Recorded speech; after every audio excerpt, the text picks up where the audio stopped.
1, 2, 3, come on!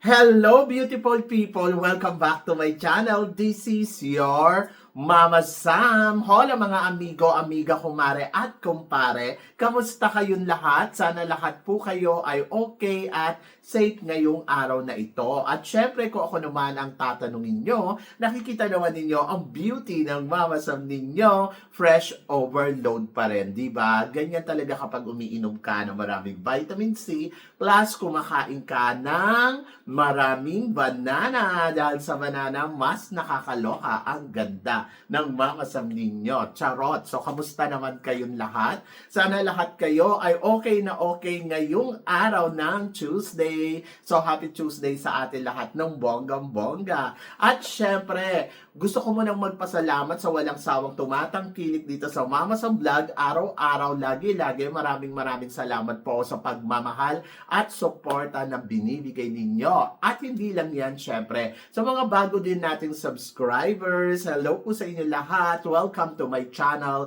At saka sa mga makasolid na makamamasam dyan na talagang walang sawa ang suportang binibigay sa akin. Maraming salamat guys sa inyong lahat. Kaya naman ngayong araw na to, marami tayong hatid na chika na talaga naman, oh my gosh, magtataas ang kilay ninyo ng bonggang-bongga sa mga pag-uusapan natin ngayon. Kaya guys, wag na nating patagalin ang ating mga chika. So, syempre para sa una natin chika, ito na nga, Miss Grand. Syempre, si Emma Tiglao ay nagparada at para sa kanyang homecoming parade dito sa Makati. At talaga namang masasabi ko, bongga ang salubong at grand parade na ginawa para kay Emma Tiglao. Yes, naloka ako. At hindi lang yan, syempre kasama din yung mga reyna ng Miss Grand Philippines. Yes, talaga naman lahat sila nandoon. At plus, kasama din syempre si CJ Opiasa kung saan ang unang reyna ng Miss Grand. At hindi lang yan, syempre, kasama din si Gatchabel, ang first runner-up sa Miss Grand International 2025. O, di ba? Ang bongga. Ang bongga nung experience na yan. Tama lang naman na iparada talaga ang mga girls na to dahil nagbigay ng karangalan sa ating bansa. Di ba? So, syempre natuwa ako. Nandiyan sila Michelle Arceo. Tapos nandiyan din yung mga panlaban pa natin sa mga international pageant. At saka syempre, ayan nga, andiyan si CJ Opiasa. Kasi dapat talaga nung una pa lang, kay CJ pa lang pinarada na ng ganyan eh. At kasama din si Krishna Garavides. O, diba? Ang bongga-bongga ng Grand Parade na yan. Kaya sabi ko, sulit na sulit yung mga nanood dyan. At na-miss ko yung moment na alam mo yun, yung hahabulin mo yung parade. Yung parang sasalubungin mo, tapos pupunta ka sa kabilang kanto kasi iikot na sila. Yung ang sarap ng feeling na gano'n, no? Pero walang nagsabog ng confettis, no? Hindi katulad noon na talagang pag dumaan na sila doon sa Makati Ave, ay nako, grabe ang sabog ng mga confettis, di ba? Yung mga company talagang naghanda. Pero syempre happy ako for the Emma Tiglao at saka kay Gatchabel sa na-experience nila bonggang-bonggang welcome. O, di ba? Tagumpay na tagumpay. At talaga namang masasabi ko, winner, di ba? At hindi lang yan. Syempre, kahapon naman, Kurt Bondat, may pa-event dito sa Bangkok, Thailand, kung saan naman ito yung kauna-unahang pagkakataon na nagkaroon ng meet and greet si Kurt para sa kanyang mga tagahanga at sa press dito sa Thailand. So, invited din ako doon, kaya lang hindi ako nakapunta. Kaya si Jeff ang pinapunta ko. And then, ayun, so nakakatuwa kasi syempre, di ba, parang nakikita natin na talagang busy si Kurt at nagtatrabaho ng bonggang-bongga. And then, tinalakay din nila dito yung mga ilang pang project na gagawin nila sa mga magiging laban nila sa kanilang mga buhay, di ba? So, yun. So, yung ibig ko sabihin, yung mga project na gagawin ni Kurt, so, yung diniscuss din dito, at saka yung mga importante pang mga kaganapan na mangyayari bilang Reign Mr. International, di ba? Hindi lang sila basta-basta na ano lang, at bongga. Pero ito mas bongga, Mr. Nawat, Team Miss Grand. Oo, si Cham, si Mr. Nawat, at saka si Gatchabel ay binigyan din talaga ng float para sa parade. Oho, sana ginandahan pa nila ng bongga para lalong na-overwhelm. And then ayun, natuwa naman si Mr. Nawat at talaga namang tuwang-tuwa siya kasi parang feeling ko first time niya rin na na-experience na iparada ng ganito, di ba? Diyos ko, so talagang naloka siguro si Mr. Nawat. Pero nakita ko sa mga video niya na talagang grabe, tutuwa siya sa mga nangyayari. Paano naman kasi hindi matutuwa? Ikaw ba naman iparada ka sa Makati, di ba? And then nakita mo yung mga supporters, o yun, ganun kadami. O dinaloka ka dyan na maisip mo talaga na ay grabe ang mga Pinoy pagdating sa pageant. Pero ayun nga, maganda rin na pina-experience natin to sa kanila para alam mo yon, maintindihan nila kung gaano ka-importante sa atin ang mga ganitong mga bagay. At alam mo yon na parang ma-overwhelm din sila na o hindi nyo pwedeng gaguhin ang mga Pilipino kasi grabe ang mag-support yan. At take note ha, sa dami niya ng mga Miss Grand winner pero hindi niya pa na-experience na iparada ng ganito na kabonggang-bongga at salubungin ng mga tao sa kalsada. Sa Indonesia mo gawin yan, ewan ko kung may sumalubong sa'yo. Charot!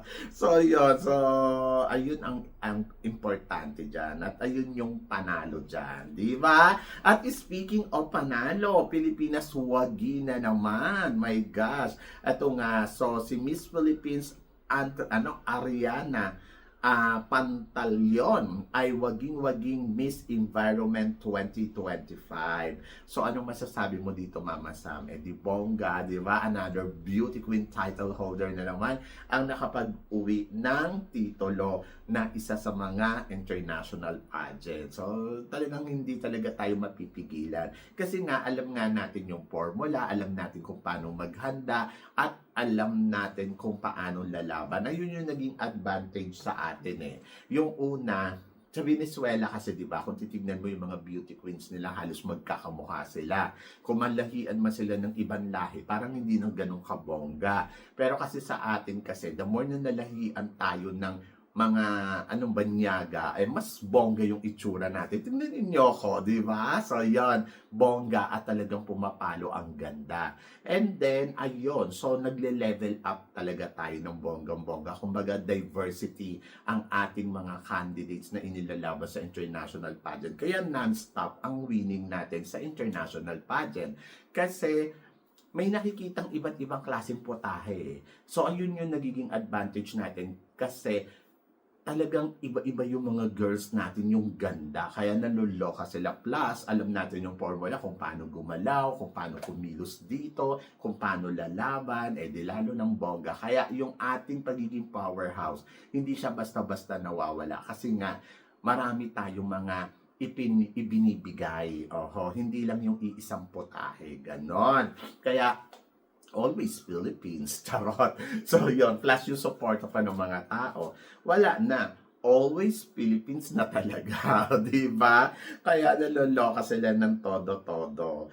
Ayun, so wala naman silang magawa, kundi always Philippines number one, o, di ba? So, ito ang sumunod nating chika, ay nako, grabe, si Miss Cote d'Ivoire na si Olivia Yes, ay nag-resign na. Hindi lang sa pagiging Continental Queen, kundi pati ang pagiging fourth runner-up niya. Yes! So dahil nga sa mga nangyayari nga dito sa mundo ng Miss Universe, syempre hindi matanggap ng Cote d'Ivoire yung naging kapalaran niya dito sa Miss Universe. Kumbaga parang kahit din naman ako, parang napaka-unfair. Napaka-unfair para sa bansang Cote d'Ivoire na parang alam mo yung pinaghandaan nila, kumuha sila ng matinding kandidata tapos parang ang ending ang gagawin ninyo. O sige, kahit anong galing niya sa entablado, fourth runner-up. Pero ang sabi, ang paliwanag ni Raul ay mahirap daw kasi kumuha ng visa para kay Cote d'Ivoire dahil ayun nga, dahil nga sa bansa nila, Diyos ko, napakaano naman. Parang, di sana duty and responsibility ng Miss Universe organization. Kung sino mang bansa ang mananalo ng Miss Universe, ay matik yan, mabibigyan ng mga visa kung saan mang bansa sila pupunta. Sana nagagawa nila ng paraan yan, may mga option sila. Kung hindi mo makalipad, edi doon na muna sila sa yung ano ba tawag dito? Sa first runner-up, kaya nga may runners-up, edi siya muna yung palilipad din ninyo, mga tipong ganon. Hindi lang yung parang ang gusto lang ninyo ay makarating sa iba't ibang bansa ang inyong queen ay para kumita kayo ng bonggang-bongga. Responsibilidad ng organization na to na panalunin ang kahit sinong bansa. Kasi ibig sabihin, kapag itong bansang to ay hindi pwedeng mabigyan ng visa sa mga gusto ninyo, so, ibig sabihin, hindi na siya pwedeng manalo. Bakit nyo pa siya pasasalihin, di ba? So, parang pinagkaperahan nyo na itong bansang to at pagkatapos ang ending ay nakabig na ninyo, ayaw na ninyong pasalihin, di ba? Ayaw nyo namang panalunin. Parang unfair. Hindi kasi enough yung masasabi mo, ay kasi fourth runner-up siya. Nandiyan siya para mag-compete at gagawin niya yung lahat ng makakaya niya para manalo. Ngayon, yung nakita na yung, ay, ang galing nito, ito na yung mananalo. Tapos bigla ito turn down ninyo na, doon ka sa fourth runner-up, at least ginawa ka namin top 5. Hindi naman karangalan yung parang, alam mo yun na ang goal nila ay maging top 5 lang. Ang gusto nila ay makuha yung corona. So, yun yung dapat naiintindihan din ng organization. Hindi yung one-sided lang na parang lagi na lang kayong may sagot kung ano yung ibabato. Kumbaga parang binabato sa inyo, bakit hindi nyo siya pinanalo? Ang sagot ninyo, kasi hindi siya makakakuha ng visa at 6 months yung hihintayin. Di sana ginawa ninyo, ni-required na ninyo na ang bawat kandidata ninyo ay mag-apply ng US visa. Di ba? Para, alam nyo yun, easy na lang din na makarating doon sa kanila. Hindi yung alam mo na parang, may problema pala siya, pagkatapos biglang sasabihin ninyo, hindi siya pwedeng manalo. So, napaka-unfair talaga, di ba? So, parang feeling ko, palusot na lang din nila yan. Ayoko naman sila anuhin ng anuhin, pero kasi nakakalungkot para sa isang bansa o sa isang babae na binibigay yung kanyang makakaya. Pagkatapos dahil sa, ay nako, ang Africa kasi mahirap silang mabigyan ng visa, hindi sila basta-basta binibigyan ng visa at hindi sila pwedeng manalo. Parang kawawa naman yung mga African, di ba? So parang sana sa mundong to maging fair tayo. Kung parang ang problema ninyo visa, di lakarin ninyo, di ba? So naiintindihan ko sa isang negosyante na medyo maaabala sila, pero sana din naman bigyan din nila ng sapat na posisyon na parang kung ano yung nadadapat. Hindi ko sinasabing, dapat pinanalo ninyo yan kasi magaling. Di sana ginawa naman lang ninyo kahit first runner-up. Kasi deserve niya yun Kasi kung in case na at least, di ba, naramdaman niya na, okay, so alam ko kung ano yung kulang sa akin, kung ano yung magiging problema. So, yun lang yun. Hindi yung parang ginawa ninyo ay parang binaliwala nyo kasi yung hirap, yung pagod, yung sakripisyo ng isang kandidata at ibinigay nyo sa kanila yung pinaka-lowest na posisyon.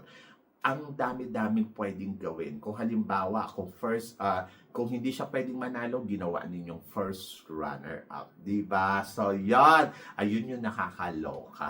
Diba? So, hindi ka tanggap-tanggap. Pero, alam mo yun, na wala naman tayong magagawa. So, ngayon, dinecline na nila ang lahat ng titulo na ibinigay sa kanya. Ako, para sa akin, tama yun. Kasi, dapat bigyan din nila ng importansya yung sarili nila na hindi tanggap lang sila ng tanggap na, eto para sa'yo. Kung deserve mo maging fourth runner-up, okay yun. Pero kung deserve mo ng more, parang feeling ko, sandali lang muna, hindi to ang para sa akin. O, di ba? Kasi parang inagawan yun na ng pagkatao tong mga taong to So, yun, naiintindihan ko kung ano yung side ng Miss Universe. Naiintindihan ko din yung side ni Cote d'Ivoire. Kasi syempre kung ako yun, di ba? Parang babaliwalain mo ako dahil hindi ako po pwede. Ganon! So, yun.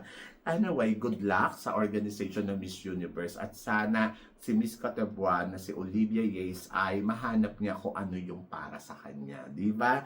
At para naman sa sumunod natin, chika, Philippines Myrna Isguera nag-shine sa Miss International Prelims. Yes, ito nga pambato natin na si Myrna na talagang ibinigay ang tamang galawan, tamang eksena dito sa Miss Universe, di ba? So yon, natuwa naman ako kasi naman ang galing-galing naman ng ating pambato. So ayun yung sinasabi ko na parang well done, job well done talaga si Myrna Isguera kung paano niya talaga pinirepred yung sarili niya bilang pambato natin dito sa Miss International. At nakita naman ninyo kung paano naman siya umeksena ng bonggang-bongga. Talagang, alam mo, ang finis-fins nun dating.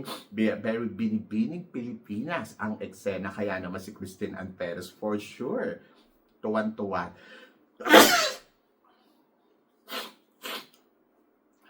Kaya naman si Christine Ann Perez, nasisiguro ko, tuwang-tuwa ang lola ninyo. So, yan. So, ang bongga ng eksena ni Myrna Isguera. So, sobrang natuwa ako. Ang ganda-ganda niya doon sa yellow gown niya. Talagang raynang-rayna yung dating. Ang linis, ang ganda ng lakad, ang ganda ng eksena. So, wow. At hindi lang yon, yung sa kanyang swimsuit ay talaga naman tamang galawan, modelang-modela, yung alam mo yun, yung hindi masyadong laban na laban yung dating, yung tamang sobrang tawag dito, regal yung dating ni Myrna Isguera. Ayun yung sinasabi ko na tiwala ako kay Myrna Isguera kasi alam ko kung paano siya gagalaw. At higit sa lahat, talagang nakita mo sa kanya ang isang tunay na kulay ng isang Pilipina. O, di ba? Yung Filipina beauty talaga yung in-emphasize niya sa mga horado. And for sure, malayo ang mararating ng babaeng to. Hindi lang siya siguro sa top 10, baka piling ko talaga pasok to sa top 5. At malay ninyo, manalo ng corona. Diba? So, yon. So, I love Myrna Isguera. Ang galing niya. Sobrang winner siya para sa akin. So, yan. At syempre, Maria Atisa Manalo. So, ayun na nga. Nakabalik na ng Pinas ang ating pambato na dala-dala ang pride at dala-dala niya yung tagumpay natin sa Miss Universe. At hindi lang yan.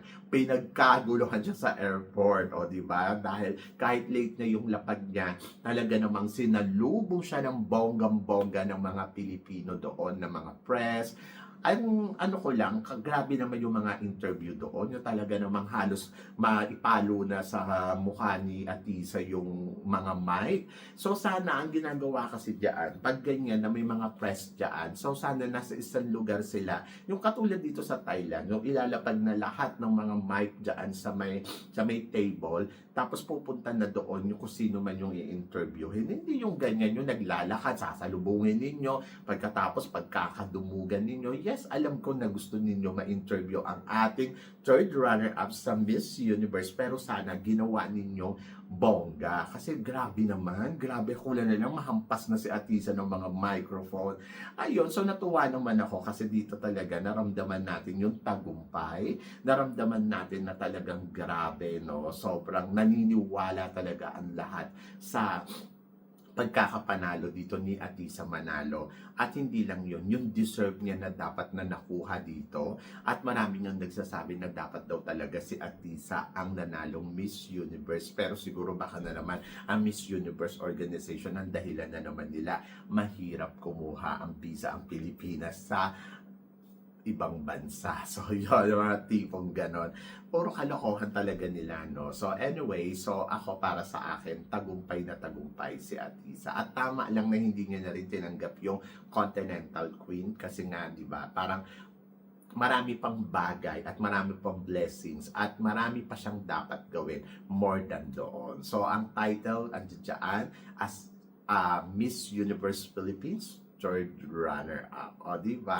So, congratulations, Maria Atisa Manalo. Isa kang tunay na reyna na pinatunayan mo sa lahat na kung ano ang ganda at galing ng isang Pilipino. So, yan! So, ano guys ang masasabi ninyo dito sa mga pinag-uusapan natin ngayon? So, please comment below para at least malaman ko naman kung ano naman ang chika mo dito sa mga tinatalakay natin. Syempre, maraming salamat sa inyong lahat sa support na binibigay ninyo syempre dito sa channel ko at sa mga hindi pa po nakaka-subscribe. Please don't forget to click like and subscribe my channel at i-click nyo na rin po ang notification notification bell to more updated. Syempre, sa aking mga chika, sabi ng ganon, always keep smiling and laban lang. So guys, hanggang dito na lang. Hanggang sa muli nating chikahan. See you tomorrow. Thank you guys.